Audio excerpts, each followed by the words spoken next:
When you're doing manifestation work, how often should you ask for what you desire? Today, let's talk about the process of a manifestation and how it really comes about. Let's dive in and get started. Welcome back to the Serenity Journey. My name is James and I help you on your pathway to peace, manifestations, and spiritual work. Recently, I was doing a clubhouse, and in my club, I was asked a question about manifestation. We were actually talking about the power of surrender, and the manifestation portion tied right into surrendering, and so it kind of went along with the subject. But one of the questions that was asked was, when you do manifestation, do you keep repeating the asking over and over again? And this is very common because a lot of people don't understand the process of a manifestation. So I thought we'd walk through the steps of the manifestation process. The first step of manifestation is asking for what it is you desire. When you ask, it is given. Now, the second step of manifestation is actually not handled by us. This is where we let it go and we allow the universe to start working on it and bringing it to us. The third step is up to us, getting ourselves in the mode of receiving the manifestation. So when we get going and we start working on the manifestation, we ask with as much clarity as we can for what we want. But then we have to be in the expectation of receiving it in order to receive it. One of the things that blocks a lot of people from seeing their manifestations is they ask for it, and then the next day they ask for it again, and then the next day they ask for it again. And this is sending out a signal and an energy of the lack of that thing because you still haven't seen it realized in your life. And I understand you don't see it, but I want you to think about manifestation as if you're making an order for something. In the Hermetic principles, one of the principles talks about as above, so below, as below, so above. And in this principle, it talks about the world of spirit and the physical world are mirrors of each other. So the way things work a lot in our physical reality is really how it works in the world of spirit. So I like to shop online. Just the other day, I went to Amazon and I had to purchase some things. I had about 5 or 6 items that I needed to purchase. So I went in and I purchased all the items. I put them in my cart, went over to the payment screen, completed my sale. Boom. That was the process of making a sale. This is what we would call in manifestation work the asking phase. We put in our order of what we desire to the universe. But once I do that, what do I do next? The way a lot of people approach manifestation work would be the same as going back to Amazon the next day and saying, it's not here yet, I'm going to order it again. Coming back the day after that, it's still not here yet, I'm going to order it again. So you keep asking and asking and asking from that place of lack, so you keep reordering it over and over and over again. What we want instead is to be preparing for it to arrive. So when I made my order on Amazon, I started planning what I'm going to do when it gets here. I started thinking about it from the end. What's it going to be like? What's it going to feel like? What am I going to do with this stuff once it's in my possession? So I started making plans for what I'm going to do with it once I have it. When I went to prayer and meditation, I gave thanks for having it, for knowing, because I already bought it, I already paid for it, I know it's on the way, it just hasn't quite physically shown up yet. And the same is true of your manifestation. When I go to my journal the next day and I go into meditation the next day on my manifestation, I don't want to put the same order in.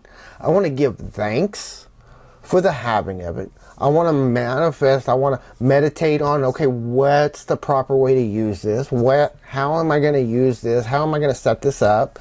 You know, I ordered some equipment for my stuff. In fact, one of them already came in. You see, I've got my lapel mic on because I had broken the clip. And one of the things I had ordered was the little clips so I could start using my mic again on my camera. I was excited about being able to use my mic again. And I was really, really excited about that. And so I would think that, and I gave thanks for being able to fix that problem that I've had for a little while. By the way, it all didn't come in at once. I got some items within a couple of days. I've got some items still haven't shown up yet, but I've already been making plans for what I'm going to do with those items when they get here. The same is true of an order with the universe. Say it's money. You know, I might sit down with my budget and say, okay, well, I've asked for this much money from the universe. When it comes in, these are the things I'm going to spend on. So I have a plan of what the money that I've ordered from the universe is going to get spent on, exactly how I'm going to budget it out and where it's going to go when it shows up.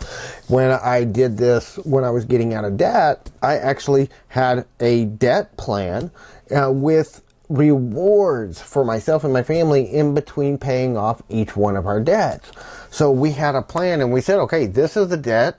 This is how much it's going to cost. So if we have that much extra money, it automatically goes to that debt. And then if after that debt, we're going to save whatever extra we have until we get an extra $100. And that extra $100, we're going to do this reward when we get that extra $100. And then the next one, we're going to pay off the next debt.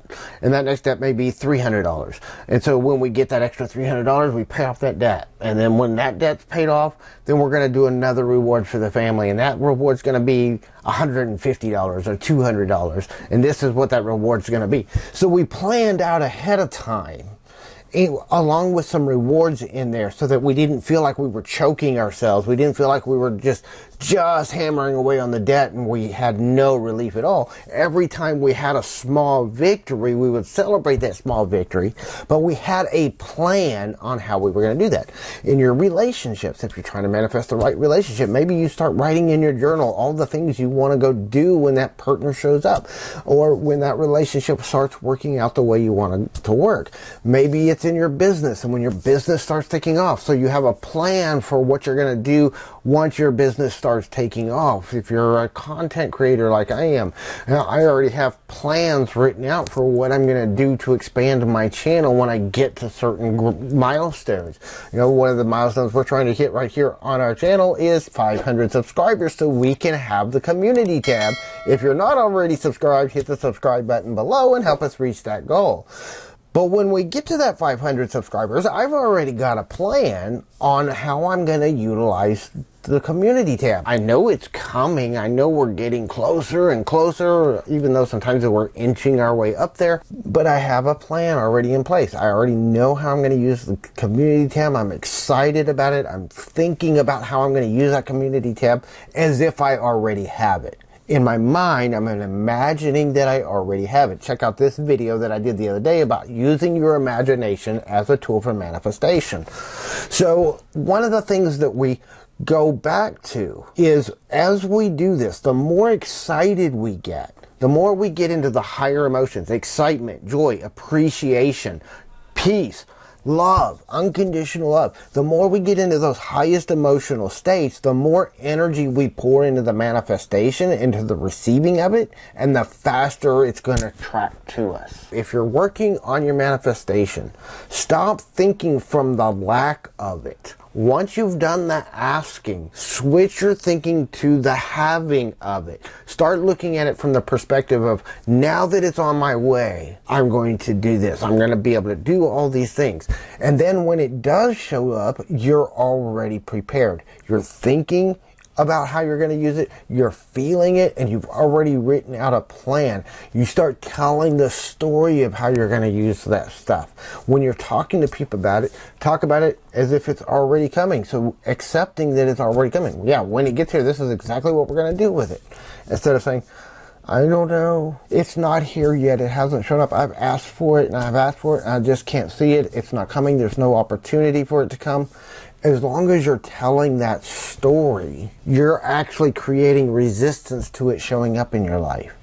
So whatever you're trying to manifest, you have to get out of the way of it. So you have to get your thoughts about it into the having mode. You've got to start getting your story that you're talking about it into the having of it, instead of the story of fear and lack of not having it. And then you've got to get your actions into alignment with bringing it in and making it show up in your life. The more you do that, the faster it's going to show up. The people that manifest almost instantly. The reason why is they have an expectation of it being there already. So this is what doing those activities do. It's going to create an expectation.